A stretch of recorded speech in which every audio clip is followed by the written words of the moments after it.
नमस्कार मित्रों, हमारी सीरीज चल रही है एपिसोड नंबर 17 की, जिससे हम बात कर रहे हैं भृगु संहिता की। भृगु संहिता के अंतर्गत आज हम बात करने जा रहे हैं सिंहलग्न के द्वितीय भाव में यदि बुध स्थित हो तो उसके क्या फलादेश होंगे। प्रथम भाव में 5 नंबर का मतलब होता है सिंहलग्न, और सिंहलग्न में बुध द्वितीय भाव एकादश भाव इन दोनों भावों का स्वामी होता है। देखिए, जब कभी भी बुध द्वितीय स्थान में स्थित हो जाता है तो यह मिश्रित फल प्रदान करने वाला बन जाता है। यह व्यक्ति के लिए कुछ बेहतर भी करने वाला होता है, कुछ नेगेटिविटी भी प्रदान करने वाला होता है। देखिए, द्वितीय भाव जो होता है वो लेखन और वाणी का कारक भाव होता है, और बुध जो होता है वो लेखन और वाणी का कारक ग्रह होता है। तो इस परिप्रेक्ष्य में देखें तो यहाँ पर स्वग्रही और उच्च का होकर जब बुध स्थित हो जाएगा तो यह व्यक्ति की वाणी और लेखन पर पूर्ण नियंत्रण प्रदान कर देता है।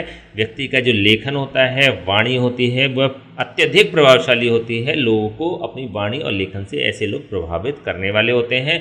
यहाँ पर बुध उच्च की स्थिति को भी प्राप्त हो रहा है, तो यह भी दिखाता है तो कहीं ना कहीं व्यक्ति अपनी वाणी और लेखन का उपयोग भी अपने जीवन में करेगा। ऐसे लोगों के मोटिवेशनल स्पीकर होने के चांसेस भी बढ़ जाते हैं, स्पीकिंग करने के चांस भी बढ़ जाते हैं।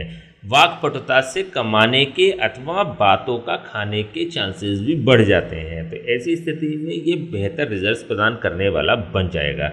दूसरी स्थिति यहाँ पर एक और जनरेट हो रही है कि जब हमने लघु पारिषद की आपसे चर्चा करी तो आपको बताया था अष्टम भाव एक मृत्यु भाव होता है, और अष्टम का अष्टम मतलब तृतीय स्थान भी एक मृत्यु स्थान होता है, क्योंकि भावाद भावम नियम के अनुसार तृतीय स्थान भी एक मृत्यु स्थान बन जाता है। और इन दोनों के ही द्वादश स्थान मतलब द्वितीय स्थान और सप्तम स्थान, ये दोनों ही स्थान मारक स्थान होते हैं। तो यहाँ पर द्वितीय स्थान भी मारक स्थान होता है और सप्तम स्थान भी मारक स्थान होता है। तो यहाँ पर एक मारक स्थान में एक शुभ ग्रह बैठा हुआ है। हमने जब ग्रहों के सिद्धांतों पर आपसे चर्चा करी थी तो आपको बताया था बुध, शुक्र, गुरु और चंद्रमा ये चारों ही ग्रह शुभ ग्रहों की श्रेणी में आते हैं। यहाँ पर बुध एक शुभ ग्रह होकर एक मारक स्थान में बैठ रहा है, तो यहाँ पर मारक के फल भी प्रदान कर देने वाला बन जाएगा। एक अन्य पॉजिटिविटी यह भी है, यदि हम इसको एकादश भाव के सापेक्ष देखते हैं तो एकादश भाव का स्वामी अपने स्थान से द्वितीय स्थान पर जा रहा है। लाभ भाव का स्वामी धन संचय के भाव में जा रहा है। ये भी एक बेहतर योग बना देने वाला बन जाता है, धन के सापेक्ष एक अच्छा योग बना देने वाला हो जाता है। यह कॉम्बिनेशन ये दिखाता है कि व्यक्ति अच्छा कमाएगा और अच्छा खाएगा और अच्छा बचाएगा। इट मीन्स कि यह धनी होने के योग भी बना देता है। देखिए, एकादश भाव जो होता है वह लाभ भाव भी होता है, वह इच्छा पूर्ति का भी भाव होता है। इच्छा पूर्ति के भाव का स्वामी और लाभ भाव का स्वामी जब अपने स्थान से चतुर्थ होकर और कुंडली के द्वितीय स्थान में विराजमान हो जाता है तो यह व्यक्ति को धनी बनाने के योग बना देता है। देखिए, यहाँ से गिनती शुरू करेंगे तो 1 2 3 4 अपने राशि स्थान से यह बुध जब चतुर्थ भाव और सुख के भाव में पहुंच जाता है तो व्यक्ति को लाभ से सुख प्रदान करने देने वाला होता है, इच्छा पूर्ति से भी सुख प्रदान करने वाला हो जाता है। तो यहाँ पे चाहे हम द्वितीय भाव के सापेक्ष देखें या फिर हम एकादश भाव के सापेक्ष देखें, यह दोनों ही दृष्टियों से शुभ फल प्रदान करने वाला बुध बन रहा है। लेकिन मार्केश के कुछ गुण लिए हुए हैं, तो स्वास्थ्य से संबंधित कुछ समस्याएं दिखा सकता है। बुध होता है कंठ, नाभि स्थान, नस और त्वचा का कारक ग्रह। तो ऐसी स्थिति में कंठ से संबंधित समस्या, नाभि स्थान से संबंधित समस्या, नसों से संबंधित समस्या अथवा त्वचा से संबंधित रोग होने की भी संभावना बढ़ जाती है। स्पेशली यदि हम महिलाओं की बाईं आंख, पुरुषों की दाईं आंख की बात करें तो उसका प्रतिनिधित्व जो करता है वह द्वितीय स्थान ही करता है। तो यहाँ पर महिलाओं की बाईं आंख, पुरुषों की दाईं आंख से संबंधित भी समस्या होने के चांसेस बढ़ जाते हैं। देखिए, यहाँ पर बुध भले ही शुभ ग्रह है और उच्च का होकर अपने स्थान में स्थित हो रहा है, लेकिन द्वितीय भाव जो होता है वह एक मारक स्थान होता है। तो ये मारक स्थान में भी बैठ रहा है। यहाँ पे एक सिद्धांत कार्य करता है कि जब कभी भी एक शुभ ग्रह नकारात्मक भाव में बैठ जाता है तो अपने शुभत्व को नकारात्मक भाव को दे देता है और स्वयं अशुभ हो जाता है। तो यहाँ पर कुछ अशुभता बुध में आ जाएगी। बुध की महादशा, अंतर्दशा कुछ स्वास्थ्य संबंधी पीड़ाएं प्रदान करने वाली बन जाती है। बुध की महादशा का भोग्य काल होता है 17 वर्ष का। इसके अतिरिक्त अन्य ग्रहों की अंतर्दशा में भी बुध की दशाएं समय समय पर आती रहती है। तो ऐसी स्थिति में जब जब बुध आएगा तब तक स्वास्थ्य संबंधी कुछ परेशानियां उत्पन्न अवश्य कराएगा, लेकिन धन के सापेक्ष ये बेहतर रिजल्ट्स प्रदान करने वाला होगा, धन प्रदान करने वाला ऐसा बुध बन जाएगा। द्वितीय भाव होता है कुटुंब का भाव, द्वितीय भाव होता है ससुराल का भाव। ऐसे लोगों को अपने कुटुंब से, अपने ससुराल से पूर्ण सहयोग प्राप्त होता है, खूब सहयोग प्राप्त होता है, खूब अच्छे मधुर संबंध भी होते हैं। तो इस परिप्रेक्ष्य में देखें तो यह बुध बेहतर रिजल्ट प्रदान करने वाला बन रहा है। यदि हम इसके कारकत्व की दृष्टि से देखते हैं तो बुध होता है चतुर्थ भाव का कारक और दशम भाव का कारक। चतुर्थ भाव के सापेक्ष यदि देखें तो यह बुध अपने स्थान से एकादश स्थान और कुंडली के द्वितीय स्थान में स्थित हो रहा है। ऐसी स्थिति में क्योंकि चतुर्थ भाव जो होता है सांसारिक भोगों की उपलब्धता का कारक भाव होता है, वाहन, भूमि और भवन का कारक भाव होता है, सांसारिक सुखों का कारक भाव होता है, माता के सुख को भी चतुर्थ भाव ही दिखाने वाला होता है। तो इस प्रकार के सभी सुख ऐसे व्यक्तियों को प्राप्त हो जाते हैं। जैसा कि हमने बताया कि यह धनी होने के भी योग बनाता है, तो सांसारिक सुख भी व्यक्ति को उपलब्ध हो जाएंगे। और अपने से क्योंकि लाभ भाव में बैठा हुआ है, अपने से क्योंकि इच्छा पूर्ति के भाव में बैठा हुआ है, तो चतुर्थ भाव इट मीन्स की सांसारिक भोग उपलब्धता से संबंधित जो भी इच्छाएं व्यक्ति की हैं वह पूर्ण हो जाएंगी।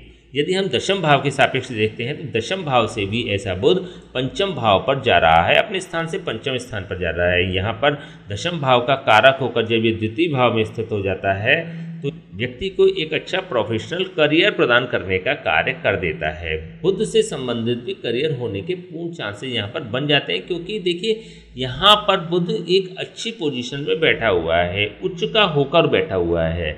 बुध से संबंधित कार्य होते हैं लेखक, ज्योतिषी, अध्यापक, आयुर्वेदाचार्य, जौहरी, व्यापारी अथवा लाइजनर। इनसे संबंधित कोई कार्य व्यक्ति कर सकता है। इसके अलावा जैसा कि अभी हमने बताया लेखक अथवा अच्छा वक्ता भी ऐसा व्यक्ति होता है, तो इस प्रकार के प्रोफेशन को भी ऐसा व्यक्ति चूज कर सकता है। देखिए इन लोगों को बुध के पॉजिटिव कंटेंट्स भी प्राप्त होते हैं, क्योंकि यहाँ पर बुध उच्च का हो रहा है। बुध होता है विद्या, बुद्धि, विवेक, वाणी, व्याकरण, गणित, साहित्य, आमोद प्रमोद, हास्य प्रयास, अभिनय और लेखन का कारक ग्रह।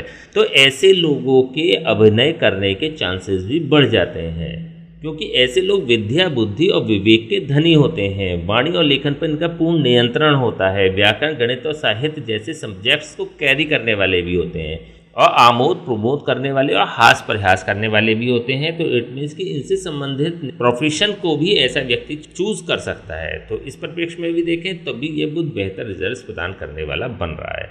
देखिए ये जो भी हम बातें कर रहे हैं ना, ये ऐसी स्थिति की बातें कर रहे हैं क्योंकि हमने इसको उच्च का होता हुआ देखा है, तो हम इसकी एक आदर्श स्थिति की बात कर रहे हैं। आपकी कुंडली में इसके जो इफेक्ट्स हैं वो कुछ कम अथवा अधिक हो सकते हैं। यदि हम इसकी दृष्टि की बात करें तो बुध की यहाँ से पूर्ण दृष्टि अष्टम भाव पर पड़ रही है। अष्टम भाव होता है मृत्यु स्थान। देखिए यह भी एक अत्यंत नकारात्मक स्थिति उत्पन्न हो रही है। यहाँ पर एक मृत्यु स्थान का स्वामी एक मारक स्थान में बैठ रहा है, और अगेन यह एक मृत्यु स्थान को दृष्टि प्रदान कर रहा है। तो यहाँ पर एक मारक के बड़े योग बन जाते हैं। बुध अचानक होने वाली दुर्घटनाओं का कारक भी बन जाता है। तो यहाँ पर यह अष्टम भाव पे जब दृष्टि प्रदान करता है तो यह शुभ दृष्टि नहीं मानी जाती, शुभत्व प्रदान करने वाली दृष्टि नहीं होती। तो यह नकारात्मक की दृष्टि होती है, व्यक्ति को बीमार भी कर सकती है, व्यक्ति का एक्सीडेंट भी करा सकते हैं। तो दोनों ही परिप्रेक्ष्य में यह बुध अच्छी स्थिति को प्राप्त नहीं हो रहा है।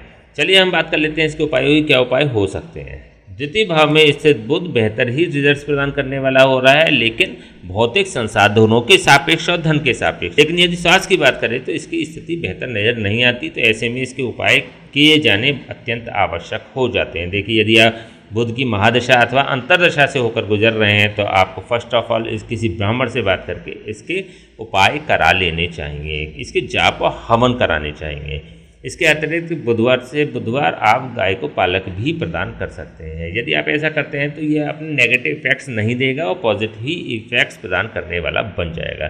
ठीक है, तो चलिए आज हम बात करें सिंगलन के द्वितीय भाव में यदि बुध स्थित हो तो उसके क्या फलादेश होंगे। नेक्स्ट वीडियो में बात करेंगे सिंगलन के तृतीय भाव में यदि बुध स्थित हो तो उसके क्या फलादेश होंगे। तब तक के लिए हमें आज्ञा दीजिए, नमस्कार।